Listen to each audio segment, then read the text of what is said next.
ഇന്ന് നമുക്കൊരു നാടൻ കറിയാണ്. നല്ല തക്കാളിയും പരിപ്പും മാങ്ങയും പച്ചമാങ്ങ അതൊക്കെ ചേർത്തിട്ടുള്ള ഒരു അടിപൊളി സിമ്പിൾ കറി. വളരെ ടേസ്റ്റിയാണ്. നിങ്ങളിത് ട്രൈ ചെയ്യണം. ഇതിനായിട്ട് ഞാൻ ഒരു അരപ്പിടി നമ്മുടെ സാമ്പാർ പരിപ്പ് നന്നായിട്ട് വാഷ് ചെയ്തിട്ട് കുക്കറിലിട്ട് വിസിൽ വന്നുകൊണ്ടിരിക്കുന്നു. ഒരു 3, 4, 5 വിസിലായിക്കോട്ടെ, നന്നായിട്ട് വെന്ത് വരണം, അത്രേ ഉള്ളൂ. ഇനി അഥവാ നന്നായി വെന്തില്ലെങ്കിലും കുഴപ്പമില്ല, ഒരു 4 വിസിൽ അത്ര ഇട്ടാൽ മതി. ഇതിന് നമ്മൾ 2, 3 തക്കാളി എടുക്കാം, 2, 3 പച്ചമുളക് എടുക്കാം. പിന്നെ മാങ്ങ ഒരുപാട് വേണ്ട, ഒരു പീസ് മതി. ഈ വലിയ ഒരു മാങ്ങ ഞാൻ കാണിച്ചെന്നേ ഉള്ളൂ, ഇതിൻ്റെ ഒരു കുറച്ച് എടുക്കുന്നുള്ളൂ. ഇത് വാഷ് ചെയ്ത് കട്ട് ചെയ്ത് വെച്ചിരിക്കുന്നതാണ്. നിങ്ങൾക്കറിയാം, കുറച്ച് പീസ് ഓഫ് മാങ്ങ എടുക്കുന്നുള്ളൂ. കാരണം തക്കാളിയിൽ ഓൾറെഡി പുളിയുണ്ട്, ഒരുപാട് പുളിയായിട്ട് കുളമാക്കണ്ട, ആവശ്യത്തിന് മതിയല്ല. ഇനി നമ്മുടെ പരിപ്പൊക്കെ നന്നായിട്ട് വെന്ത് വന്നിട്ടുണ്ട്, കണ്ടോ, അടിപൊളിയായിട്ട് വെന്ത് വന്നിട്ടുണ്ട്. ഇനി ഇതിലേക്ക് നമ്മൾ കട്ട് ചെയ്ത് വെച്ച നമ്മുടെ പച്ചക്കറി എന്ന് പറഞ്ഞാൽ ഒരുപാട് പച്ചക്കറിയൊന്നുമില്ല, ഈ മാങ്ങയും തക്കാളിയും പച്ചമുളകും, വേറെ ഒന്നുമില്ല കേട്ടോ.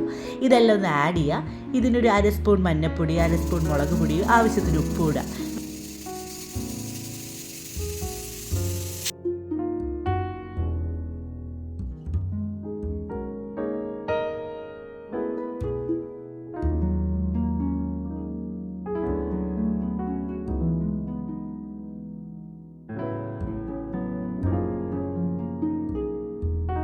നമുക്ക് ഒരു 4 സ്പൂൺ, അതായത് ഒരു അരമുറി തേങ്ങയുടെ അതിൻ്റെ ഒരു കാല് അത്ര തേങ്ങ മതിയാകും. ഒരു 4 സ്പൂൺ തേങ്ങ, അത് നന്നായിട്ട് വെള്ളം ചേർത്ത് ചെറിയ മിക്സി ജാറിലിട്ടിട്ട് നന്നായിട്ട് അരച്ചെടുക്കുക. കുറച്ച് മതി തേങ്ങ, ഒരുപാടൊന്നും വേണ്ട. ഇത് തേങ്ങ കറിയല്ല നമ്മൾ ഉദ്ദേശിക്കുന്നത് സിമ്പിളായിട്ടുള്ള ഒരു നാടൻ കറിയാണ്. അതിലേക്ക് ഒരു പേരിനൊരു തേങ്ങ കൂടി ആഡ് ചെയ്താൽ അതിൻ്റെ ഒരു ടേസ്റ്റ് എൻഹാൻസ് ചെയ്യാൻ, അത്രയേ ഉള്ളൂ. അല്ലാണ്ട് തേങ്ങ ഒരുപാടിട്ട് ഭയങ്കര കൊഴുപ്പുള്ള ഒരു കറിയൊന്നും ആക്കേണ്ട ആവശ്യമില്ല. ഇത് നന്നായിട്ട് തിളച്ച് യോജിച്ച് വന്നിട്ടുണ്ട്.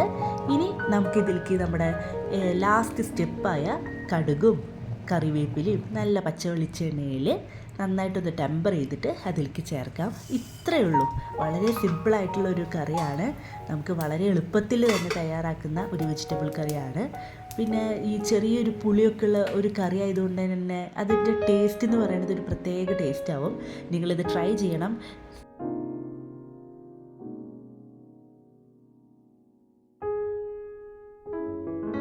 നമ്മുടെ കിളിമീനില്ലേ, ചെറിയ കിളിമീൻ, മഞ്ഞക്കോര എന്നും പറയും, ആ ഒരു മീൻ വറുത്തതും ഇതുണ്ടെങ്കിൽ നമുക്ക് എത്ര വേണമെങ്കിലും കഴിക്കാം. നല്ല ടേസ്റ്റാണ്. ഇതാണ് നമ്മുടെ സിമ്പിൾ നാടൻ പരിപ്പ് തക്കാളി മാങ്ങാക്കറി. Do try and please like and subscribe my channel. By.